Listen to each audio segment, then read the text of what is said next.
You're listening to Superpowers of the Soul on the Superpower Up Podcast, the show that elevates superpowers to the divine.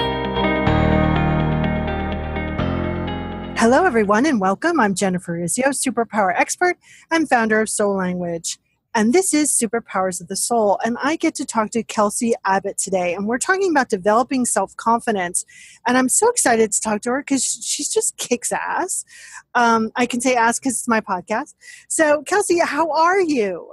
I'm great, thank you. How are you today? I'm doing well. It's been a bit of a crazy couple days, but everything's shaking out. And I always like to start with the first question because this is called Superpowers of the Soul.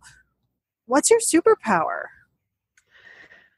I have a lot of them, but my big one is being able to see people, like really, truly see people. Yeah. And, just so people understand what that truly means, because I think some people, what was I watching the other day? Oh, I was watching this new Netflix movie, and the guy said to the girl, you have to tell her that you see her. And the guy that he's like guidance goes, what does that mean? And he goes, I don't know, but she'll love it. So what do you mean by, because I know what you mean, but I want everyone that's listening to know what that means to actually see somebody. It means I see this sounds freaky, but I see their soul. Not at all. I love it. I see what's possible. I see their hearts. I see love. I see what's under the mask. Yeah. So, normally we have, which is so funny because I think a lot of us go through life with this facade, right? And we think that we aren't seen, but a lot of people do see beyond that. But what I think is really great about you is you see beyond that, and where people are in that limited, where they can't see that for themselves, you help them walk them through. So they can really start to see that for themselves. So what do you consider your sacred purpose? Now, sacred purpose, just so we all agree again, is about what we are profoundly here to experience and then offer that experience to others.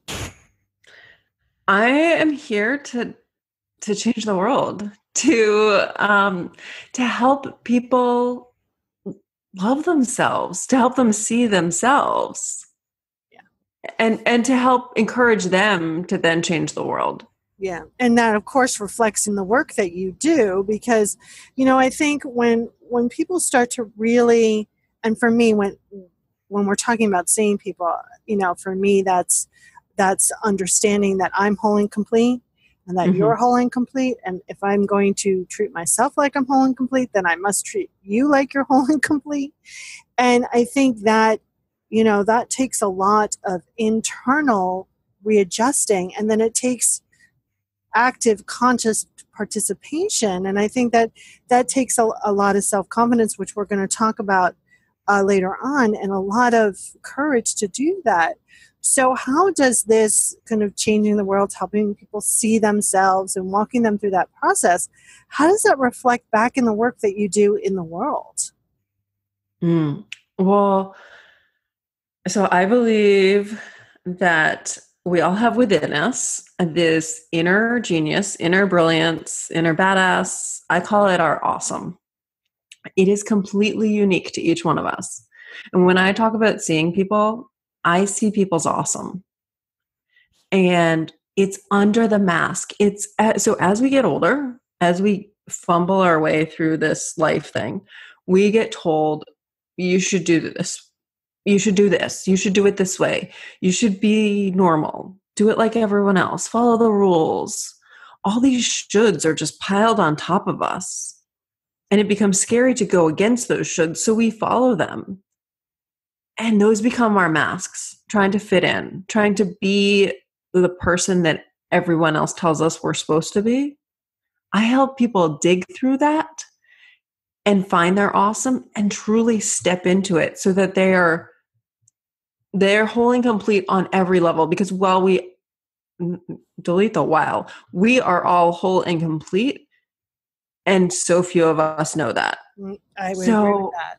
We really embody our power when we know that with our entire being.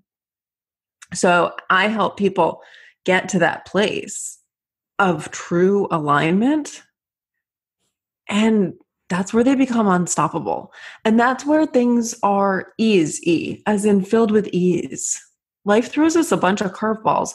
But when we are aligned, when we're doing what we're supposed to be doing, which, by the way, is completely different for each individual, which is why we're all here, so we can all work together. When we're in that place where we are aligned, we're in flow. We're no longer forcing. We're no longer fighting. We're no longer trying to muscle through things. Yeah, we're no longer at conflict with ourselves. So we tend to do those things that create peace and harmony within us, and then that allows us to attract more of those situations, and it allows us not to get in some of the curveballs because we're coming from a place of power and completeness.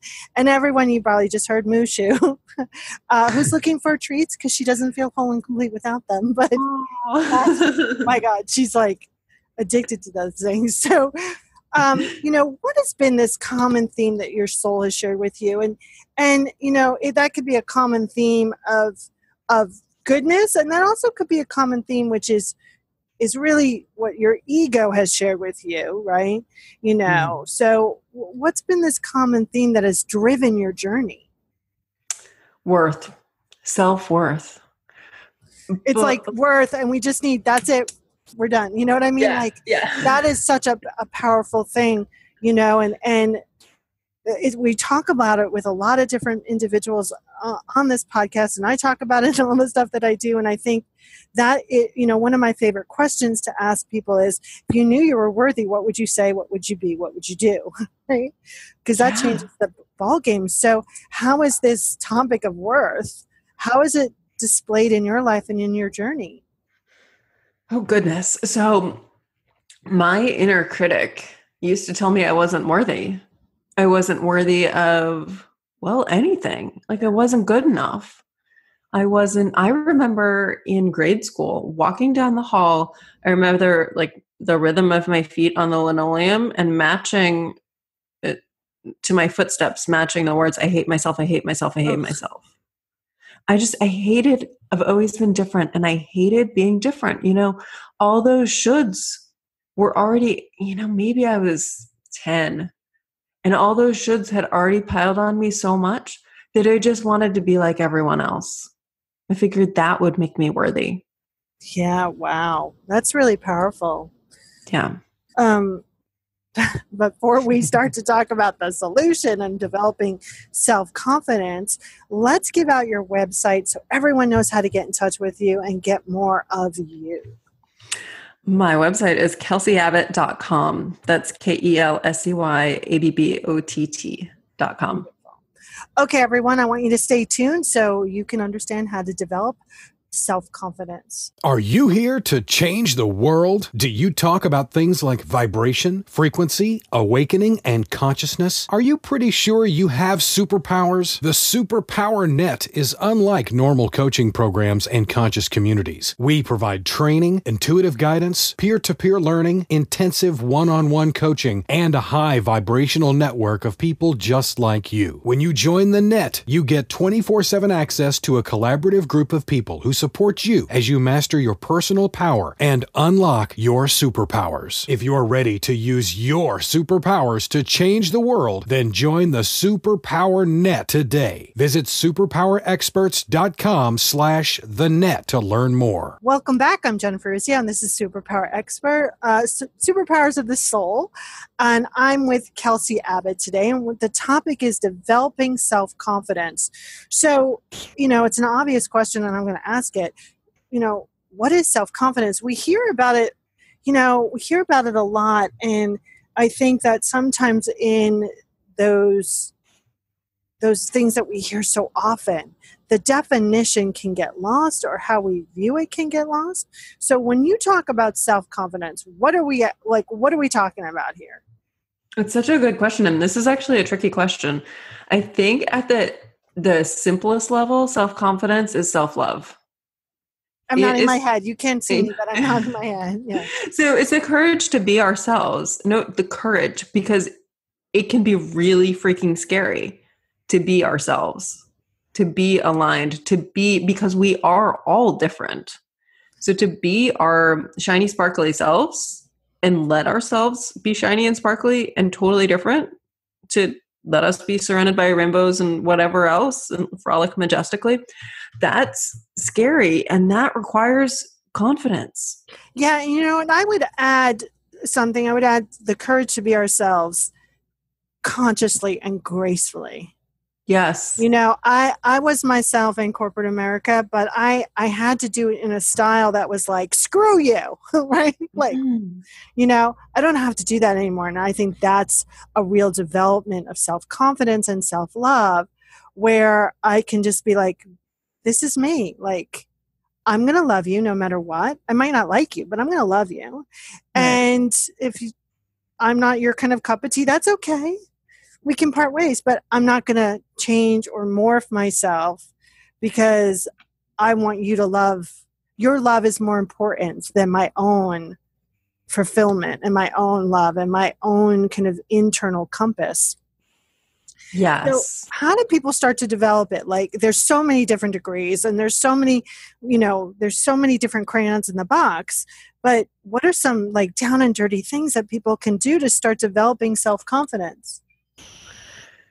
So I think the first thing, there's no particular order in which to do any of this. Do what feels right to you, but start listening to the voice in your head, like the perfectly sane voice in your head. We all have it. What is it saying? Yeah. What is it telling you? Is it saying you're not good enough? Is it saying you're not smart enough, fast enough, strong enough, pretty enough? Is telling you can't do that? Just start listening. That awareness will take you far. Yeah. And, I think it's also noticing, for me, what I've noticed is notice the tone, the cadence. Who's saying that? Because 9 out of 10 times you're like, that doesn't sound like me. That sounds like my third grade teacher. Like notice that and really without judgment go, be like this observer, be this in this era of discovery, so you can go, yeah, that's not the truth of me. And I think that goes far, right? Absolutely. And along those same lines, try saying it out loud and then listen to yourself, because sometimes you're going to be like, what? I don't think that. Yeah, what the heck? Like, you can also add, the story I'm telling myself is fill in the blank. I love that. You add that story bit. And then you hear, right, I'm just telling myself a story. I love that. It's not only that, but you get to notice what the story you're telling, how often you're telling it, and, where it leads. And I think that that's the ultimate, right? Because it's self-confidence to kind of claim what your own worth here and what you want and what you wish to receive. And the only people that, meaning the only one that really can determine that and claim that is ourselves. Yes. So I want another tip. Can you give us another tip about developing self-confidence? Because I love tangible tools. Okay. So another tangible tool. So after you listen to yourself, accept what you're hearing. Know that you are completely normal. We all hear these voices. Yeah. And that acceptance part, we can't bypass it. No, you can't. You really can't just be like, all right, I hear this and I want to fix it. No, I hear this. Like, sit with it. Be with it. So I'll say it again because I think it bears repeating. So this is what non-acceptance looks like, everyone. You're in London. You're at Big Ben. You have a map of London. You're in front of the tube station. And you're insisting you're in Paris. Right? Yeah. You're never going to get to Paris unless you accept where you are. And I think people tend not to accept it because then they think that if they accept it, then they're going to have to embrace it and be it. It's a different kind of energy when you accept it, and it allows for even that little thing allows for a huge shift. It does. And I can actually give a personal example too of non-acceptance. I would love it. So I'm a triathlete. And right before nationals, my big race a few seasons ago, I got a stress fracture. And I did not accept that for days. So mind you, I was in so much pain that I couldn't run. But I was determined that it wasn't a stress fracture. I fought that. And it wasn't like, how can I heal if I don't accept that it's a stress fracture? Yeah, that's huge. And the result of that non-acceptance, especially if you were going to run through the pain, would have been quite devastating. Yes. Wow. Okay, before I ask a last question here, let's give out your website again so everyone knows how to get more of you. It is kelseyabbott.com, which is Perfect. KelseyAbbott. People like to drop that last T. Yeah, So no, just 2 warning T's. you all. 2 B's and 2 T's. So this is my last question. If you were on your higher power, whatever you call that universe, tree, Bob, God, cupcake, if you were a magnet on that refrigerator, what would it say? Oh. Love. Ooh, I like that one. I would like that. It also would say so much more. Yeah, I know. I just thought I must have heard you in my head because I just thought we need a magnet like those new signs, the LCD signs that transform that there's a new message. I would agree with that statement. Yes, and it would transform to exactly what you needed at that moment. Yeah, I love that. Well, I just want to thank you so much for spending some time with me today. I thoroughly enjoyed our conversation, and I just love talking with you. And I think that the tools that you gave were so easy. And I'm going to actually do what story I'm telling myself tool, because I think our tools always need to be updated. And if we keep using the same tools, we get used to them, and our ego knows how to kind of sneak in there and kind of not allow the tool to kind of work at its best. So thank you so much. You are welcome. This has been so fun, Jennifer. Thank you. You're welcome. And if you like what you heard today, you can connect with me and all the other experts in the Superpower Net at superpowerexperts.com/the-net. Thank you, and don't forget to find your connection. Are you ready to discover your superpowers? Go now to superpowerexperts.com and take the Superpower Quiz today.